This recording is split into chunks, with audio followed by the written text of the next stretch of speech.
Duck and Percy enjoy their work at the harbor, pulling and pushing cars full of cargo to and from the quay. But one morning, the engines were exhausted. The harbor was busier than ever.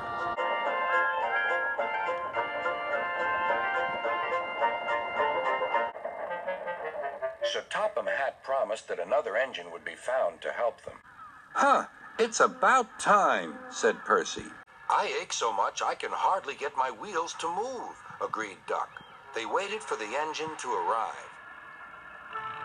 It came as a shock when he did. "Good morning," squirmed Diesel in his oily voice. The two engines had not worked with Diesel for a long time. "What are you doing here?" gasped Duck. "Your worthy top, Sir Topham Hatt sent me. I hope you are pleased to see me again. I am to shunt some dreadfully tiresome cars."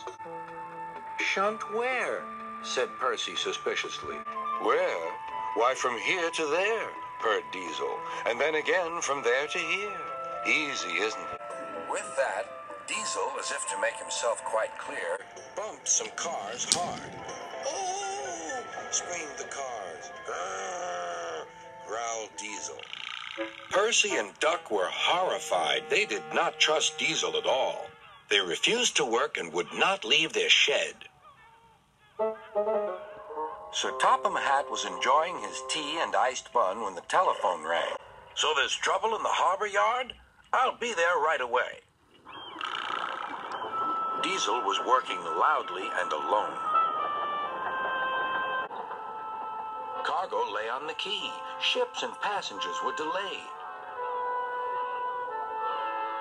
Everyone was complaining about Sir Topham Hatt's railway. Percy and Duck were sulking in their shed. "What's all this?" demanded Sir Topham Hatt. "We're on strike, sir," said Percy nervously. "Yes," added Duck. "Beg pardon, sir, but we won't work with Diesel, sir." "You said you sent him packing, sir." "I have to give Diesel a second chance," replied Sir Topham Hatt. "I'm trying to help you by bringing Diesel here. Now you must help me. He was the only engine available." Percy and Duck went sadly back to work. Next morning, things were no better. Diesel's driver had not put his brakes on properly, and Diesel started to move. He went bump straight into Percy. "Wake up there, Percy," scowled Diesel. "You have work to do." He didn't even say he was sorry to Percy. Later, Diesel bumped the cars so hard that the loads went everywhere. "What will Sir Topham Hatt say?" gasped Percy. "He won't like it," said Duck. "So who's going to tell him, I wonder? Two goody-goody tattletales like you, I suppose?"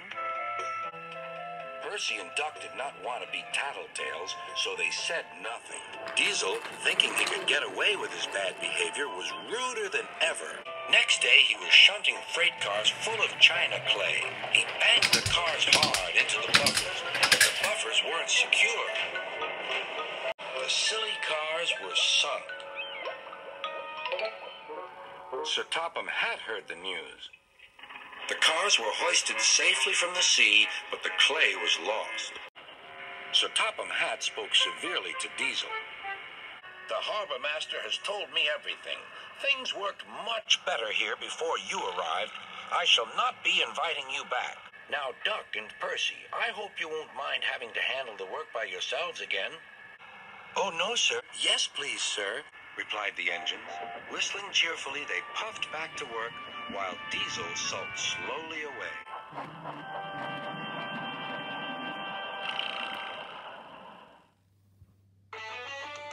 Hi everyone, it's Thomas. If you like this episode, hit the subscribe button or send a comment and let me know what other big adventures you would like to see.